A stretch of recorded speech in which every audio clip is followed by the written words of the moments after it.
Black Nova Scotians have played vital roles in the Canadian military for more than 150 years. Although they made their mark in history, rarely do we get the opportunity to read or see the contributions they've made. CTV's Ron Shaw takes us back to a time worth remembering.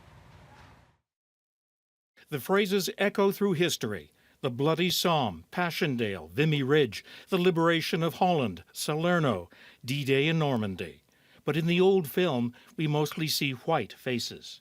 Black Maritimers served from very early days, perhaps most famous William Hall, the first Canadian black sailor to be awarded the Victoria Cross in the Indian Rebellion of 1857.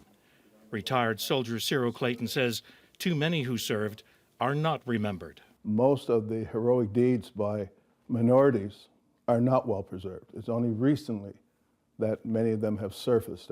For that, he credits people like Ken Hines, a retired artillery officer who is now the curator of the Army Museum at the Halifax Citadel. We've heard recently about the story of the No. 2 Construction Battalion, which is a very important one in Nova Scotia's military history.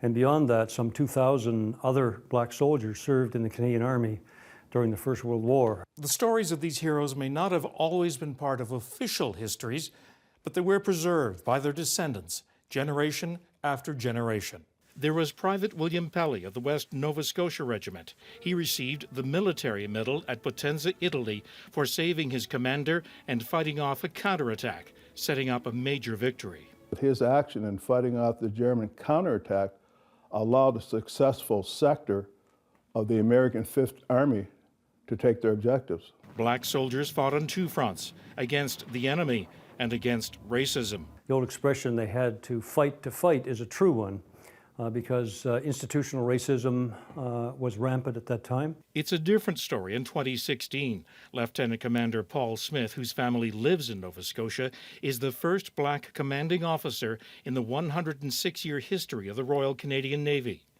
These days, it would seem the military is a great leveler. It doesn't matter whether the soldier beside you belongs to a different race. All that matters is whether they can watch your back.